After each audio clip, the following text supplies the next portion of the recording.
PR পদ্ধতি জাতীয় সংসদ ছাড়া কেউ করতে পারবে না, বললেন আমির খসরু। জানাবো জাতীয় সংসদ নির্বাচন, পিআর পদ্ধতি নিয়ে জটিল সমীকরণ রাজনীতিতে। শাহবাগে দিনে দুপুরে অস্ত্র ঠেকিয়ে 2.5 লাখ টাকা ছিনতাই।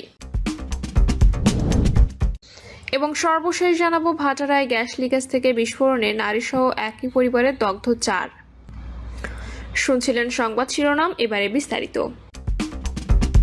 পিআর পদ্ধতি জাতীয় সংসদ ছাড়া কেউ করতে পারবে না, বলছেন আমির খসরু।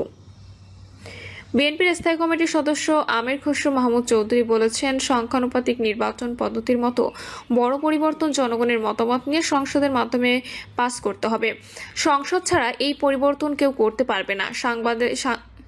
সাংবাদিকদের প্রশ্নের উত্তরে আমির খসরু বলেন, এত বড় একটা পরিবর্তনের কথা যারা বলছে, এটা আগামী সংসদ ছাড়া কেউ করতে পারবে না। আমরা যখন প্রেসিডেন্সিয়াল পদ্ধতি থেকে সংসদীয় পদ্ধতিতে আসি, তখন সব দলগুলো ঐক্যমত হয়ে সংসদে সেটা পাশ করতে হয়েছে। এটা কোনো দলের ইচ্ছা থাকলে তাদের মতামতের উপর শ্রদ্ধা রেখেই বলছি, জনগণের কাছ থেকে তারা যেন সেই ম্যান্ডেট নিয়ে সংসদে আসে। যে কোনো বিষয়ে মৌলিক পরিবর্তনের ক্ষেত্রে জনগণের কাছে যেতে হবে। আগামী নির্বাচনে সেটা সংসদে নিয়ে সংসদের মাধ্যমে পাশ করতে হবে। এই পর্যায়ে এটা কোনো আলোচনার বিষয় হতে পারে না। সংস্কারের বিষয়ে ঐক্যমত্য নিয়ে বিএনপির এই নেতা বলেন, বিএনপি কোথায় কোথায় ঐক্যমত্য হয়েছে ইতিমধ্যে সবকিছু বলা হয়েছে। অনেকগুলো তো বিএনপি প্রস্তাব, সংসদ দ্বিকক্ষ বিশিষ্ট, 2 বারের বেশি প্রধানমন্ত্রী থাকবে না, এসব বিএনপির প্রস্তাব। সুতরাং ঐক্যমত্য হওয়া নয় কোথায়। তবে একটা কথা মনে রাখতে হবে, সব বিষয়ে ঐক্যমত্য হবে না। লিয়াজো কমিটির বৈঠক সম্পর্কে আমির খসরু মাহমুদ চৌধুরী বলেন, জুলাই আগস্টের আন্দোলন তো 1.5-2 মাস ছিল। তার আগে থেকে বছরের পর বছর যারা রাস্তায় ছিল শেখ হাসিনা স্বৈরাচারের বিরুদ্ধে, তাদের সঙ্গে আমরা কথাবার্তা বলছি। কারণ এই ঐক্যটা আমাদের অত্যন্ত গুরুত্বপূর্ণ এবং এটা শুধু নির্বাচন বলে কোনো কথা নয়। আমাদের 31 দফার উপরে যে ঐক্যমত্য, সংস্কারের বিষয়ে যে ঐক্যমত্য, এগুলো আমরা কিভাবে আগামী দিনে বাস্তবায়ন করব। নির্বাচনের পরে জনগণ যদি আমাদের রায় দেয়, সবাই মিলে এটা বাস্তবায়ন করতে হবে। তিনি বলেন, ইতোমধ্যে নির্বাচনের কর্মকাণ্ড শুরু হয়ে গেছে। ফেব্রুয়ারির প্রথমার্ধে যে নির্বাচনের কথা বলা হয়েছে সেটা নিয়ে আলোচনা হয়েছে। জাতীয় সংসদ নির্বাচন, পিআর পদ্ধতি নিয়ে জটিল সমীকরণ রাজনীতিতে। সংসদের উচ্চকক্ষে পিআর পদ্ধতিতে 100 জন মনোনীত করার প্রস্তাব ঐকমত্য কমিশনের। এ পদ্ধতির বিরোধিতা করছে বিএনপি সমমনা 6টি দল ও জোট। জামায়াত ও ইসলামী আন্দোলন নিম্নকক্ষ ও উচ্চকক্ষে পিআর চায়। জাতীয় সংসদ নির্বাচনের সংখ্যানুপাতিক প্রতিনিধিত্ব বা পিআর পদ্ধতি চালু করার প্রস্তাব নিয়ে রাজনৈতিক সমীকরণ জটিল পরিস্থিতিতে রূপ নিয়েছে। সংবিধান সংস্কার কমিশন এবং নির্বাচন ব্যবস্থা সংস্কার কমিশনের প্রস্তাবের ভিত্তিতে শুধু জাতীয় সংসদের উচ্চকক্ষে পদ্ধতি চালুর বিষয়ে কাজ করছে জাতীয় ঐকমত্য কমিশন। তবে প্রস্তাবটি নিয়ে প্রধান রাজনৈতিক দলগুলোর মধ্যে প্রকাশ্যে মতবিরোধ দেখা দিয়েছে। বিএনপি ও সমমনা 6টি দল ও জোট এই পদ্ধতির বিরোধিতা করছে। জাতীয় নাগরিক পার্টি, এবি পার্টি সহ বেশিরভাগ রাজনৈতিক দল উচ্চকক্ষে পিআর পদ্ধতি চালুর পক্ষে অবস্থান নিয়েছে। তবে জামায়াত ইসলামী এবং ইসলামী আন্দোলন বাংলাদেশ সংসদের উচ্চকক্ষ এবং নিম্নকক্ষ 2 জায়গায় পিআর পদ্ধতি চালুর দাবি জানিয়েছে। সংশ্লিষ্টরা জানান, নির্বাচনের পদ্ধতি সংবিধান সংস্কারের সঙ্গে জড়িত। এ বিষয়ে রাজনৈতিক ঐক্যমত না হলে কয়েকটি গুরুত্বপূর্ণ সংস্কার আটকে যেতে পারে। জানতে চাইলে জাতীয় ঐক্যমত্য কমিশনের সদস্য ডক্টর বদুল আলম মজুমদার বলেন, প্রাথমিক আলোচনায় রাজনৈতিক দলগুলোর মধ্যে ভিন্ন ভিন্ন মত পাওয়া গেছে। এ কারণে এ বিষয়ে আবারও আলোচনার প্রয়োজন হবে। আরও গভীর আলোচনার মাধ্যমে ঐক্যমত্য সৃষ্টির চেষ্টা করা হবে। এক প্রশ্নের জবাবে তিনি বলেন, এটি অন্যতম একটি মৌলিক বিষয়। এখনই এ বিষয়ে আর কিছু বলা ঠিক হবে না। দেশে প্রথম ভোট সর্বোচ্চ পদ্ধতি চালু রয়েছে। একটি আসনে যে দলের প্রার্থী অন্যদের চেয়ে বেশি ভোট পান, সেই দলের প্রার্থী জয়ী হন। একইভাবে যেই দলের প্রার্থী বেশি আসন পান, সেই দল সরকার গঠন করে।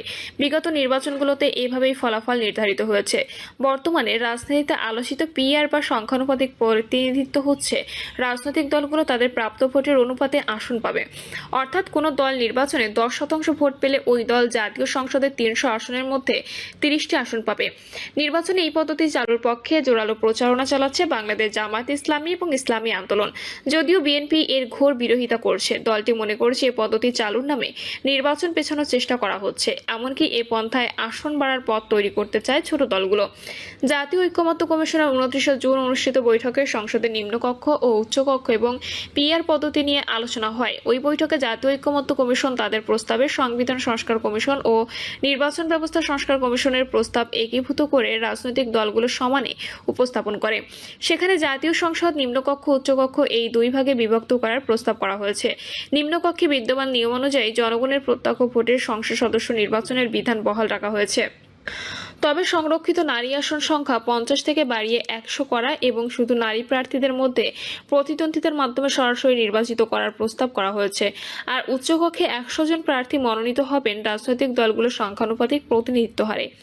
উচ্চকক্ষের সদস্যরা অর্থ বিল বাদে সব ধরনের আইন প্রণয়ন, পর্যালোচনা ও পরামর্শ দিতে পারবেন।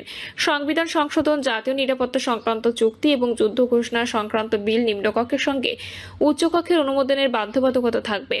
ওই দিন বৈঠকে সংসদ দ্বিকক্ষ বিশিষ্ট করার প্রস্তাবে বিএনপি সহ বেশিরভাগ দল উচ্চকক্ষে নির্বাচন প্রক্রিয়া ও ক্ষমতা নিয়ে মত ভিন্নতা দেখা দেয়।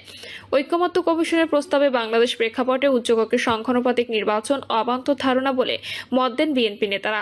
তারা নিম্নকক্ষের আসন সংখ্যার অনুপাতে উচ্চকক্ষে আসন নির্ধারণের দাবি জানান। ওই মত সমর্থন করে 12 দলীয় জোট, জাতীয়তাবাদী সমমনা জোট, এনডিএম, জমিয়তে উলামায়ে ইসলাম ও লেবার পার্টি পিআর পদ্ধতির বিরোধিতা করে 1 জুলাই বিএনপি আয়োজিত গণঅভ্যুত্থানে 2024 জাতীয় ঐক্য ও গণতান্ত্রিক অভিযাত্রার শীর্ষক আলোচনা সভায় বিএনপির ভারপ্রাপ্ত চেয়ারম্যান তারেক রহমান বলেন, সংখ্যানুপাতিক নির্বাচনী ব্যবস্থা ঐক্যের পরিবর্তনে বিভক্তিমূলক সমাজ এবং অস্থিতিশীল সরকার সৃষ্টির কারণ হয়। তিনি বলেন, সংখ্যানুপাতিক নির্বাচন ব্যবস্থার আড়ালে আবার দেশের রাজনীতিতে ফ্যাসিস্ট পুনর্বাসনের পথ সুগম করে দেওয়া হচ্ছে কিনা তা সবার গুরুত্ব নিয়ে ভাবা দরকার। নিত্য নতুন ইস্যু সামনে আনলে ষড়যন্ত্রকারীরা মাথাচাড়া দিয়ে ওঠার সুযোগ পাবে। এনসিপি, নাগরিক ঐক্য সহ বেশিরভাগ দল ওই দিনই ওই প্রস্তাবের বিরোধিতা করে। নাগরিক ঐক্যের সভাপতি মাহমুদুর রহমান মান্না বলেন, যদি নিম্নকক্ষের আসনের অনুপাতে উচ্চকক্ষ গঠন করা হয় তাহলে এটি নিম্নকক্ষের রেপ্লিকা হবে। আর এনসিপি সদস্য সচিব আক্তার হোসেন বলেন, নিম্নকক্ষের আসনের ভিত্তিতে উচ্চকক্ষের আসন বন্টন হলে সেটার কোনো মানে হয় না।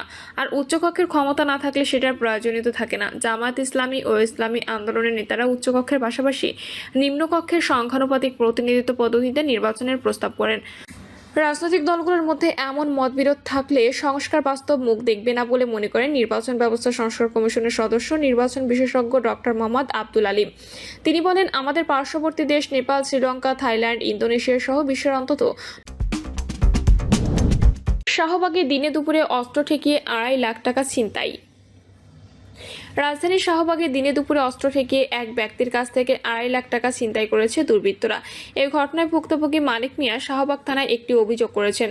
ভুক্তভোগী শালক শাহ আলম বলেন, আমার দুলাভাই ঠিকাদারির পাশাপাশি ট্রলার কেনাবেচাও করেন। আজ দুপুরের দিকে মতিঝিল থেকে টাকা নিয়ে ফেরার সময় 3 থেকে 4 জন রিকশা গতিরোধ করে অস্ত্র ঠেকিয়ে 2.5 লাখ টাকা ছিনিয়ে নেয়।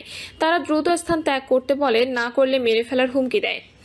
বিষয়টি নিশ্চিত করেছেন শাহবাগ থানার উপপরিদর্শক মনোজ প্রভাকর রায়। তিনি বলেন, ভুক্তভোগীর কাছ থেকে একটি লিখিত অভিযোগ পেয়েছি, এখনো মামলা হয়নি। ঘটনাস্থলে সিসিটিভি ছিল না।